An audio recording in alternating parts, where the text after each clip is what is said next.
Mesdames et messieurs, très heureux de vous retrouver dans le cadre de cette grande émission Synopsis qui reçoit ce jour dans son numéro. Mais c'est Norbert Yamba Yamba, cadre de l'Union pour la démocratie et le progrès social et panafricaniste. Avec lui, nous allons parler de l'Église et développement. Bonsoir, monsieur Norbert Yamba Yamba. Bonsoir. Monsieur Norbert Yamba Yamba, d'entrée de jeu, comment interprétez-vous ces sujets, Église et développement? Bon, qu'est-ce que je peux dire? L'Église est une organisation humaine. Et cette organisation humaine a une action publique qui intéresse les humains, les citoyens. Et donc, la relation entre l'Église et le développement est une relation directe parce que l'Église a une composante fondamentalement morale qui permet à l'homme de s'assumer, d'être responsable et de modeler sa société. Oui. Donc, or, le développement est un devenir devenant. Le développement, c'est l'épanouissement de l'homme. Or, l'Église travaille pour l'épanouissement de l'homme. Donc, il y a une relation entre l'Église et le développement. Pourquoi? Parce que l'Église travaille l'homme, permet à l'homme d'être responsable, d'être exemplaire, d'être moralement aguerri pour permettre à la société de bien fonctionner. Voilà comment j'interprète que bon, l'Église contribue aussi à l'épanouissement de l'homme dans sa dimension morale. En tant que telle, l'Église peut devenir un élément fondateur du développement. Mais pour la religion dite révélée, ils pensent ou ils estiment que l'Église, c'est aussi ceux qui sont appelés à sortir hors d'eux, sortir de tout système dénominationnel, sortir de la politique, sortir de certaines croyances, des hérésies, des credos, des dogmes, pour s'associer uniquement à l'Éternel. Vous ne voyez pas que quelque part, cela contredit l'idée selon laquelle l'Église ne peut pas s'associer au développement? Certainement que il faut dissocier des choses. Oui. Il y a le rôle originel de l'Église en prenant comme socle l'être humain qui doit véritablement être modélé en fonction d'une certaine moralité, et l'Église en tant qu'élément politique. Oui. L'Église, certainement, au travers ce qu'elle devrait en principe faire, c'est de former l'homme, d'aider l'homme à être plus responsable, d'aider l'homme à modeler la nature naturelle, d'aider l'homme à transformer sa nature, d'aider l'homme à être plus responsable pour agir comme l'image de Dieu. Mais croyez-moi, ceux qui ont créé l'Église, ce n'est pas Dieu qui a créé l'Église, ce sont des êtres humains. Et ces êtres humains ont des motivations, ces êtres humains ont des intérêts, ces êtres humains ont des ambitions. Et donc intervient la dimension politique au sein de l'Église. Et c'est ainsi que vous avez vu, quand on a créé les premières églises, vous connaissez, pas besoin de le répéter, il y a les églises traditionnelles que vous connaissez, l'église catholique, l'église protestante, orthodoxe, musulmane, etc. Et donc, chaque église a une histoire, chaque église a ses motivations, chaque église a des intérêts de ces êtres humains qui l'ont créé. Ce n'est pas Dieu qui descend et qui se place en situation de dire « moi j'ai créé l'église ». Ah non, ce sont des êtres humains qui pensent qu'ils doivent être en relation avec celui qui a créé le monde et en tant que tel, ils doivent véritablement se mettre ensemble et déterminer les objectifs de leur action. Mais malheureusement, ces êtres humains aussi peuvent avoir leurs propres ambitions et donc les ambitions sont intervenues au sein de nos églises. Raison pour laquelle vous allez voir telle église là, moi je soutiens telle église, moi je suis du côté de telle l'église, etc. Donc ça devient des groupes de personnes, certes qui croient en Dieu, mais qui visiblement, outre leur croyance en Dieu, ont des motivations personnelles qui leur permettent de satisfaire leurs appétits gloutons. Voilà. Donc, l'Église importée certes, a joué un rôle lors de sa création, là où elle a été créée, mais lorsqu'elle arrive en Afrique, elle met pas mal de choses qui permettent véritablement à comprendre au finish que l'Église n'est pas seulement morale, et que les Églises ont des intérêts.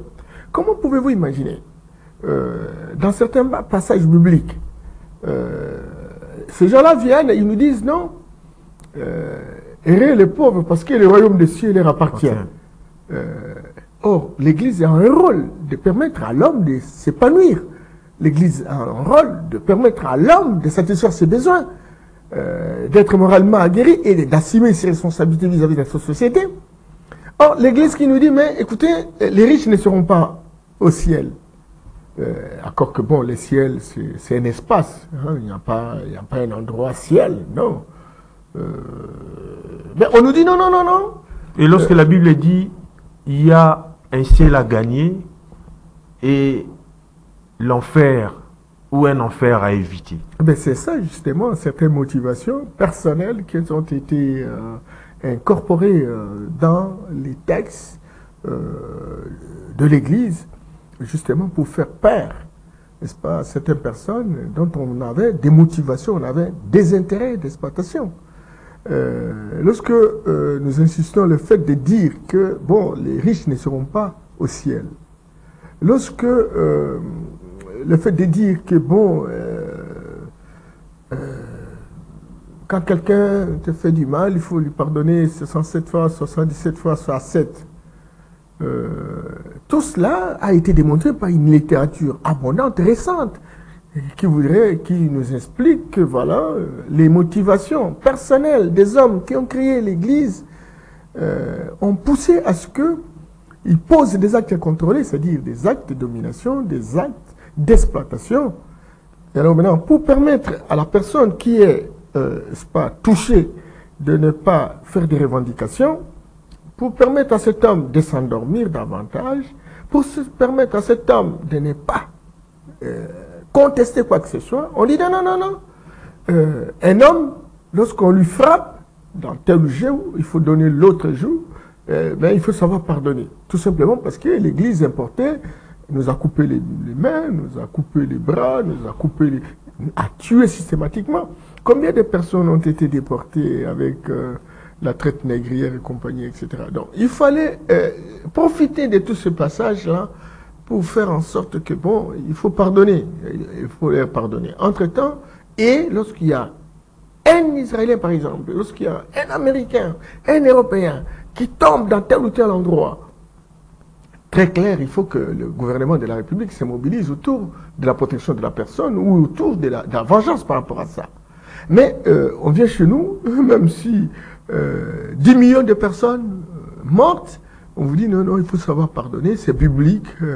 Et puis bon, voilà, les salis, c'est au ciel. Or, aujourd'hui, les salis, c'est ici sur la terre des hommes, les gens travaillent à longueur de journée pour satisfaire leurs besoins, pour être l'épanouissement, etc. Combien il est donc illusoire d'atteindre les développements dans un système capitaliste qui lie dans une convergence parallèle le pays industrialisé qui se développe de plus en plus et le pays sous-développé qui se sous-développe de moins en moins. Et c'est ça justement le dilemme et le paradoxe. Nous avons des églises. Regardez oui. Le nombre d'églises. En Afrique, on compte plus d'une centaine, de 1000 d'églises. Je ne vais pas parler du Congo. Oui. Il y en a ceux qui parlent, j'ai oublié le nombre à l'époque, c'est une dizaine de milliers. Mais ces églises-là ont des pasteurs, ont des diacres, ont des prêtres, compagnie, etc. Mais alors maintenant, nous sommes une population de 110 millions d'habitants. Oui. Mais plus de 96% de notre peuple est dans la pauvreté la plus abjecte, la plus absolue. Donc 80% des chrétiens. 80% des chrétiens. Et puis le reste, il y a des musulmans, on ne parle pas des animistes, ça c'est évident. Mais quand même, les églises sont là. Mais quand vous allez par exemple dans des pays comme la Chine, vous ne trouvez pas. 95% de la population n'est pas chrétienne, ne connaît pas l'église catholique, ne connaît pas l'église protestante et compagnie, etc. Certainement qu'à une certaine époque, ces églises étaient en Chine. Vous connaissez le slogan, les chrétiens de riz. Les chrétiens de riz, ça veut dire quoi? Ça veut dire en fait que la Chine, à un moment donné, a vécu les disettes, a vécu la famine, a vécu de misère. Et puis bon, les prêtres, les pasteurs, les musulmans ont envahi la Chine. Et finalement, il fallait baptiser les Chinois. Beaucoup d'entre eux, bon, ne voulaient pas du tout. Et comme ils ne voulaient pas, parce qu'ils sont très liés à leur culture, et bien voilà, les prêtres commençaient à proposer le verre du riz. Parce que vous êtes affamés, pour trouver quoi manger, on vous dit non, voilà le verre du riz. Et il y en a ceux qui acceptaient, on les baptisait. Mais il y en a ceux qui ne voulaient pas.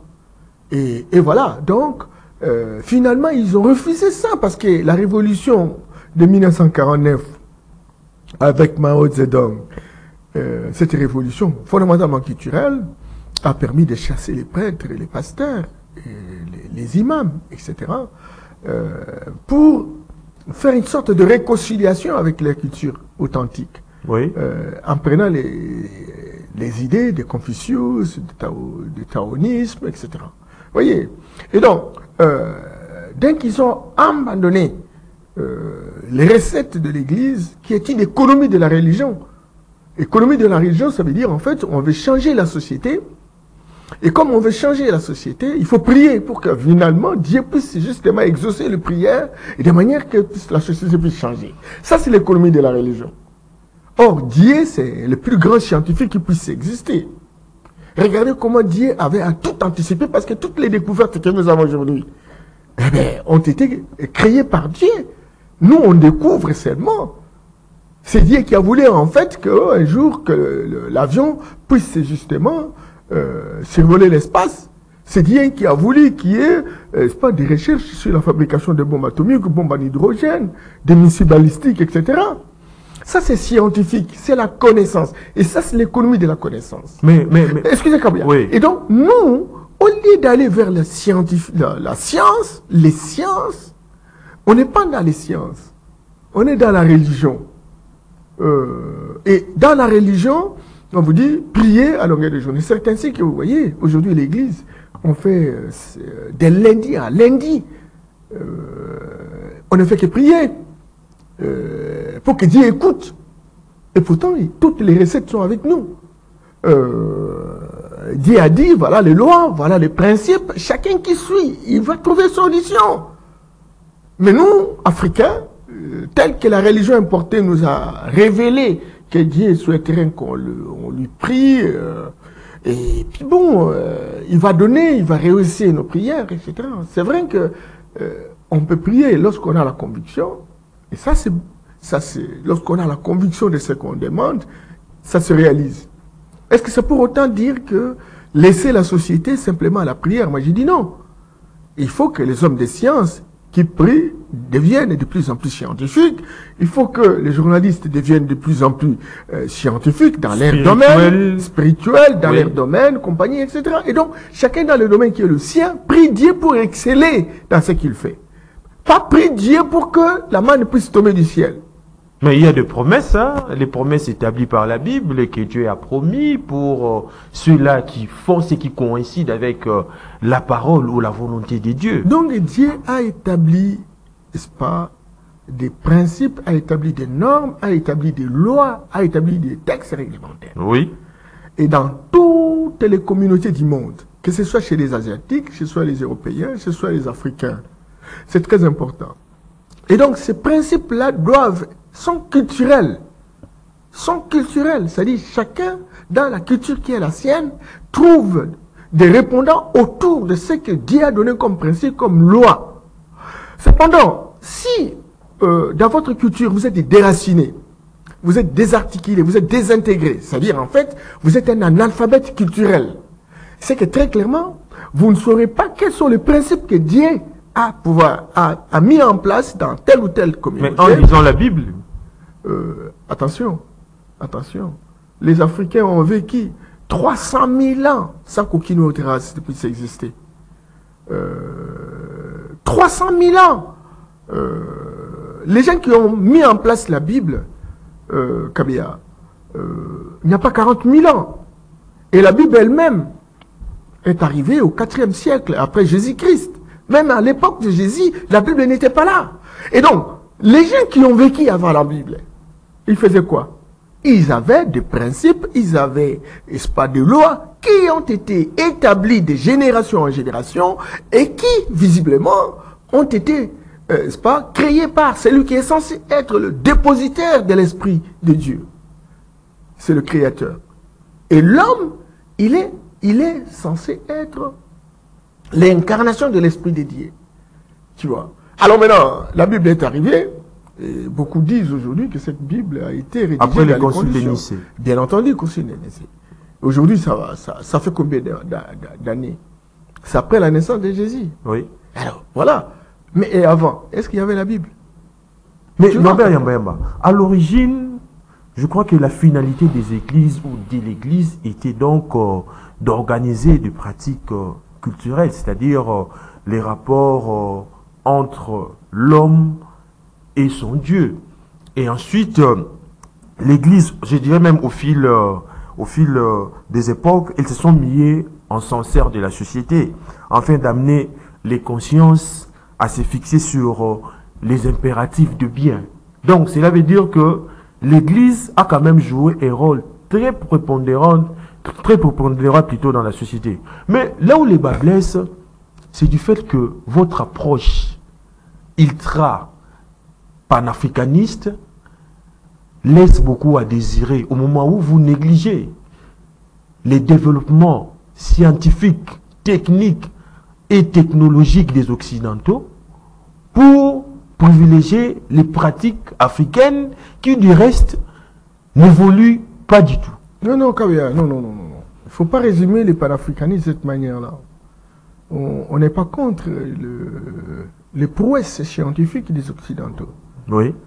On n'est pas non plus contre les prouesses scientifiques des Asiatiques. Mais chaque peuple, chaque communauté occidentale, orientale, trouve son fondement dans sa culture. Le génie qui permet à la société, n'est-ce pas, de survivre des millénaires, ce génie-là est culturel. Il repose sur la spiritualité authentique. Et la spiritualité, c'est l'esprit de Dieu incarné dans le corps humain. C'est-à-dire qu'en fait, la lucidité, le génie, ça c'est Dieu. Oui. Et l'homme a une partie de l'esprit de Dieu. En tant que tel, ça lui permet naturellement, n'est-ce pas, de créer, d'inventer.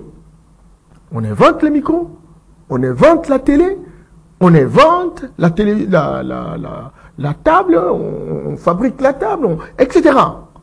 Alors, maintenant, la difficulté pour nous, c'est quoi? C'est que nous sommes là, nous n'inventons rien. Et c'est l'Occidentaux inventent. Est-ce que vous me suivez? Oh oui. C'est les Occidentaux inventent et les Orientaux, les Asiatiques aujourd'hui qui ont pris, c'est pas encore l'intérêt sur une avance spectaculaire même sur nous. Pourquoi les Occidentaux inventent? Pourquoi les Asiatiques aujourd'hui inventent? Je commence par les Asiatiques. Les Asiatiques, je vous ai dit, et j'ai fait l'histoire de la Chine, comment ils sont arrivés. Ils ont résisté. Il y a eu des hommes d'exception, comme Mao Zedong, avec ses amis, qui ont refusé la religion comme de l'opium du peuple. Oui. Qui leur disaient que bon, respecter tout le royaume de Xi appartient aux pauvres. Tu vois? Excusez, Kabouya, oui. C'est une réflexion pédagogique. Oui. Et donc, les Chinois ont refusé ça. Vous allez, par exemple, en Inde. Vous allez suivre la télévision en Inde. Seulement leur langue Aujourd'hui, l'Inde, qui était dans la pauvreté la plus abjecte, s'est réconciliée avec ses ancêtres. Le ministre, par exemple, de la Santé, c'est un guérisseur traditionnel. Parce qu'ils veulent mettre en exergue le vertu, n'est-ce pas, de leurs plantes. Vous ne trouvez pas une plante qui n'est pas indienne, qui visiblement est considérée comme étant un médicament, non. Et là, on prend quelqu'un qui est un guérisseur traditionnel, qui connaît, n'est-ce pas, les plantes de manière traditionnelle, et ils essaient de scientifiser ça, de moderniser ça, et de théoriser ça. Et c'est lui qu'on appelle pour être ministre de la Santé. Moutantis, dans le cadre de la recherche scientifique. Des hommes qui sont censés, des savants, c'est-à-dire en fait, généralement des sociétés traditionnels. Des gens qui connaissent, qui savent avancer, à voyager dans les temps, 50 ans, 1000 ans, 100 ans, 200 ans, et qui viennent, et qui connaissent leur société, et qui font des préconisations. Et ce sont ces gens-là qu'on nomme ministre de la Recherche. Mais chez nous, c'est pas ça. La religion est arrivée, il nous dit, écoutez, tout ce que vous avez sur le plan culturel est satanique, diabolique. Et quiconque qui véritablement respecte la culture, les coutumes, il est censé véritablement aller dans l'enfer. Or, déjà, nos ancêtres parlaient de l'enfer. Doubi Fakouli l'explique très bien. Il dit que l'enfer était ce sont des légendes que les anciens de l'Égypte antique, qui sont africains fondamentalement, racontaient aux enfants. Donc l'enfer n'est pas une réalité. Pour leur empêcher véritablement de poser des actes contrôlés. Attention, c'est un débat. Oui. L'enfer, aujourd'hui, certes, lorsque vous êtes sur la terre des hommes, vous posez des actes incontrôlés, vous ne respectez pas les lois, vous ne respectez pas les principes de la société. Quand vous mourrez, et donc vous êtes mis de côté. Vous n'êtes pas dans le village des ancêtres méritants. Et vous n'avez pas droit à la réincarnation. Et tandis que ceux qui font du bien aujourd'hui vivront dans l'éternité. C'est ce qu'eux, ils ont appelé à parler du paradis. Mais ils ont copié dans l'histoire de l'Égypte antique, de l'Afrique. Ce sont des choses qui se racontaient dans la culture africaine. Le paradis, l'enfer, etc. Aujourd'hui, ceux qui se sont bâtis pour travailler pour l'intérêt public, l'intérêt général, l'intérêt collectif, ces gens-là vivront dans l'éternité. Des gens, par exemple, comme Cheikh Anta Diop, qui ont travaillé justement pour que... Mais cela n'est pas l'affaire de l'homme pour qu'il puisse donner la finalité après la mort, parce que tout est entre la main de l'éternel Dieu. Tu peux lui-même juger bon de mettre Cheikh Anta Diop soit dans le paradis, soit Norbert Yamba dans l'enfer. Dieu avait tout donné. Mais il a tout donné, mais il y a un certain nombre de principes, comme vous l'avez bien élucidé, pour atteindre ces niveaux-là. Vous voyez, et quand vous ne respectez pas ça, vous ne voyez pas que vous êtes voué à l'échec, à la volo, à la disparition. Vous savez, Kabea, cette histoire, la notion de Dieu, tout est Dieu. Toute créature de Dieu est Dieu. Parce que chaque créature garde une portion de l'intelligence de Dieu. Alors maintenant, nous avons... Mais Dieu c'est aussi un objet d'adoration. Quand tout le monde est Dieu, parce que l'unique personne qu'on peut adorer, c'est Dieu, parce que c'est lui qui est l'objet d'adoration. Voilà, tu es dans une logique occidentale formulée lors du Conseil de Nice, où on a dit qu'il faut faire peur aux gens. Non. Au point où l'Occident... Attention. Oui. Vous savez, vous connaissez ce que c'est Nietzsche, l'ancien philosophe. Nietzsche. Mais le philosophe, il a même refusé l'existence de Dieu. Je ne refuse pas l'existence de Dieu. Parce qu'il doit y avoir un architecte. Ça, c'est évident. Mais ils ont commencé par refuser même. Un existentialiste athée. Bien entendu. Mais regardez comment ils font la performance. Parce qu'ils estiment qu'ils sont à l'image de Dieu, c'est qu'ils sont de Dieu. Et c'est comme ça qu'ils réfléchissent. Et regardez la loi de gravité. Tout objet qui pèse à l'espace tombe. Regardez l'avion, 50 tonnes, mais ça roule. Regardez le fusée. Ça prend combien de temps à l'espace? Il y en a ceux qui font 2 ans, 3 ans. planète Mars aujourd'hui a accueilli combien d'objets extraterrestres, extra-Mars. Vous voyez? Donc, ils sont en train, aujourd'hui même, ils sont en train de faire des recherches pour augmenter le nombre d'années de vie des gens. Ils sont arrivés, naturellement, à travers les plantes, comment quelqu'un peut atteindre 150 ans, etc. Mais il y a toute une technique de transhumance avec l'intelligence artificielle aujourd'hui, où des gens qui vont jusqu'à 350 ans, et ils sont en train d'y travailler pour que quelqu'un ait 1000 ans. Mais vous parlez de l'intelligence artificielle, alors que la Bible a bien élucidé l'âge qu'une personne peut connaître la mort. Voilà. Des robistes, Voilà. des gens minces, C'est comme ça. ainsi de suite. C'est C'est bien établi dans la parole. C'est Comment pourquoi- vous pouvez croire à des pratiques Mais alors, dénominationnelles qui, du reste, n'augurent pas rien de bon quant à la bonne marche j'ai vu quelqu'un. de la parole de J'ai Dieu. vu quelqu'un en Afrique ici qui a 186 ans. Il est vivant. 186 ans. 186 ans. Il est vivant, il déroge à la parole biblique. C'est qu'il faut toujours relativiser. J'ai vu quelqu'un d'autre aussi à plus de 150 ans. Ils sont nombreux ceux qui ont plus de 150 ans. Alors maintenant la Bible parle de 120 ans. Non, Kabea, je vous assure, il y a beaucoup de réalités pour lesquelles nous n'avons aucune maîtrise. Quand vous dites, mais oh, la Bible dit ceci, la Bible dit ceci. Mais entre-temps, les mêmes personnes qui ont amené la Bible, allez dans une paroisse, vous allez voir un Européen, vous allez voir un prêtre congolais ou africain, je ne sais pas quoi, etc. Celui qui a amené le message que les pauvres doivent attendre la richesse sociale. Et alors maintenant, il vit à l'aise. Et alors, il vous demande, vous, il vous dit, vous, que bon, les pauvres, les riches n'iront pas au ciel. Tu vois. Donc, il faut toujours relativiser. Il y a des choses vraies, il y a des choses, des fausses choses qui ont été motivées par une volonté de puissance, une volonté de conquérants, une volonté de gagnants, caractérisée par les Européens qui sont venus chez nous en termes d'exploitation. Et donc, nous avons intérêt aujourd'hui de comprendre que oui, la religion a été organisée, ça a permis naturellement de dédramatiser un certain nombre de choses, mais la religion également a travaillé au service de puissance. Ça, c'est vrai. Et alors, en étant au service de puissance, c'est effectivement pour anéantir les plus faibles. Ouais, quand des unités de puissance se rencontrent, l'unité la plus forte gagne l'unité la plus faible.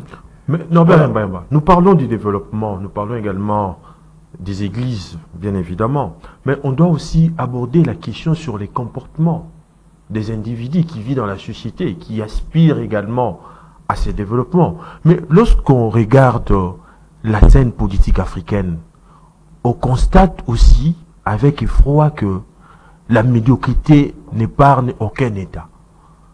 Oui. Vous voyez la corruption, la mégestion qui bat son plein. Et pensez-vous que ces gens qui aspirent au développement peuvent l'avoir si facilement, alors que quelque part, ils ne respectent pas le principe divin établi dans la société pour éviter cette médiocrité. Et de l'autre côté, ces gens veulent un développement rapide. Pensez-vous que leur suite sera favorable à leur conception du monde par rapport à ce qu'ils pensent? Dieu, il est puissant. Il a mis en place des principes, il a mis en place des règles, des lois. Kabea. Aujourd'hui, nous avons abandonné nos coutumes. J'ai même entendu des chansons ici chez nous, dans les églises, que la coutume, c'est la sorcellerie. Or, c'est marié, Kabea. Vous faites le mariage coutumier, non? Oui. Et alors, vous dites que c'est la sorcellerie, mais c'est pas sérieux, ça. Kabea, comment nos ancêtres ont survécu des millénaires? Ils portaient quel habit? Et qui leur a dit qu'il faut porter l'habit? Pourquoi ils ne sont pas restés nus? Kabea, où est venu le feu? Nos ancêtres ont connu la métallurgie. Ils fabriquaient des machettes. Ces génies-là, ils sont venus d'où? Parce que les Blancs n'étaient pas encore là. C'est venu d'où, Kabea? Nos ancêtres avaient des possibilités de dévier la pluie, de dévier la foudre. C'est que les Blancs ont fabriqué par les paratonnerres. Mais chez nous, ils disent c'est la sorcellerie. Et chez lui, ils fabriquent un métal là, paratonnerre pour dévier les foudres. C'est ça, Kabila. Deux poids, deux mesures Ah non, par mais rapport à en la fait, croyance, ils sont malins. par rapport à la Ils conception. sont malins, mais ils nous ont gagnés parce qu'ils ont mené la religion. Qu'ils étaient censés dire, écoutez-nous, hein. C'est nous avons la couleur de Dieu, parce que Dieu est blanc. C'est comme si quelqu'un avait pris sa photo pour aller photographier Dieu. Qui connaît, qui a vu déjà Dieu? Tu vois, Kabila. Donc, tout ce qui est blanc, c'est bon. Tout ce qui est noir, c'est mauvais. Mariage au noir. Vente au noir. Expression noire. Tout ça. C'est un dessin. Le diable lui-même noir. Mais Norbert Mbemba, nous sommes arrivés pratiquement à la fin de cette émission. C'est d'ailleurs votre mot de la fin. Il y a à peine même où un rabbin juif vient de découvrir au Bas-Congo, dans les grottes, où il y a eu des écrits hébraïques bien identifiés que les Hébreux étaient des Noirs. Lui-même relate que leur ancêtre lui a dit que à l'époque, les Juifs étaient des gens beaux, noirs, mais à leur grand étonnement, ils se retrouvent avec la peau blanche. Vous, en tant que chercheur, vous, en tant que panafricaniste, comment voyez-vous cette façon de voir les choses de ces rabbins juifs? Bon, il y a une littérature disponible aujourd'hui qui montre que, bon, voilà, il y a des juifs qui sont en Afrique. La première communauté juive qui a été trouvée en Afrique du Sud, parmi les Zoulous, oui, qui ont un certain nombre de caractéristiques. Leur façon de chanter, danser, oui, compagnie, etc. Il y a aussi une littérature ici proche de nous, dans le Congo central, où on vous dit, bon, voilà, on a trouvé des écrits, compagnie, etc. Cher ami, il ne faut pas nous leurrer. On est juif ou on ne l'est pas. Ce qui est vrai, on est noir. On est noir. On souffre. On ne sait pas quoi faire. Les Noirs en Afrique souffrent. Les Noirs en Europe souffrent. En Asie, la même chose. Il n'y a pas une race méprisée à travers le monde, comme la race noire.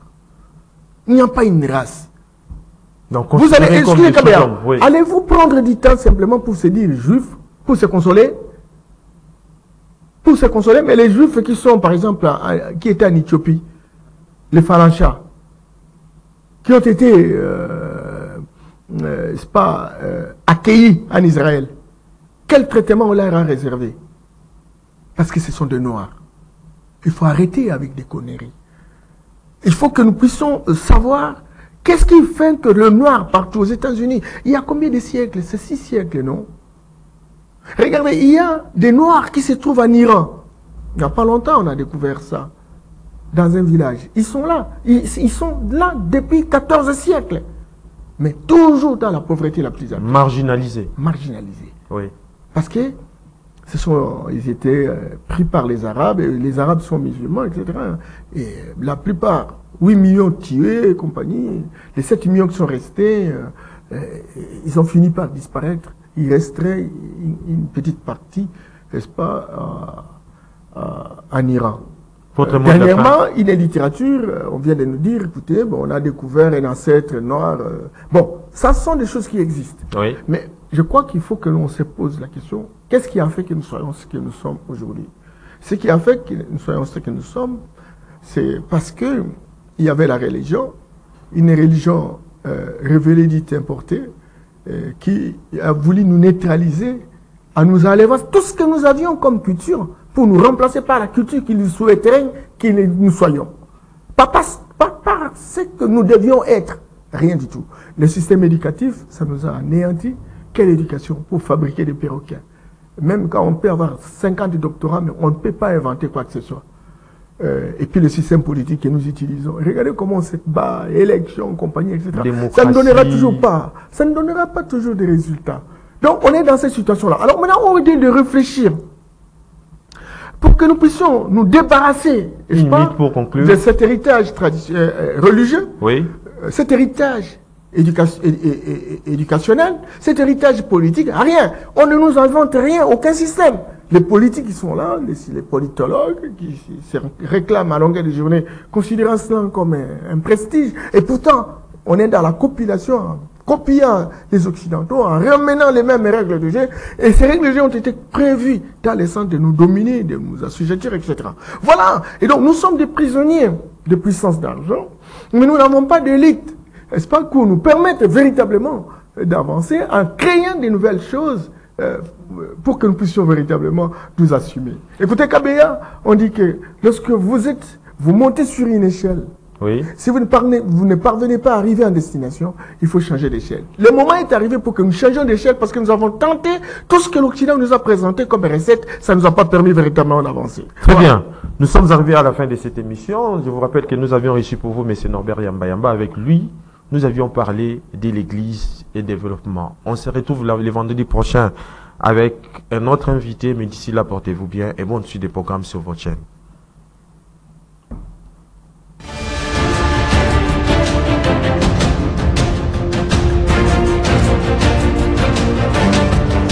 Synopsis, votre nouveau rendez-vous sur CCTV Rally. La République démocratique du Congo patine depuis des décennies. Les hommes et les femmes s'élèvent, trouvent des solutions.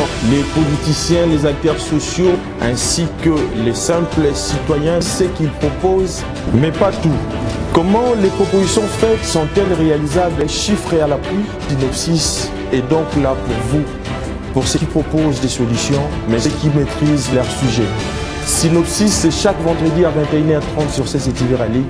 Les rendez-vous est donc pris. À très bientôt.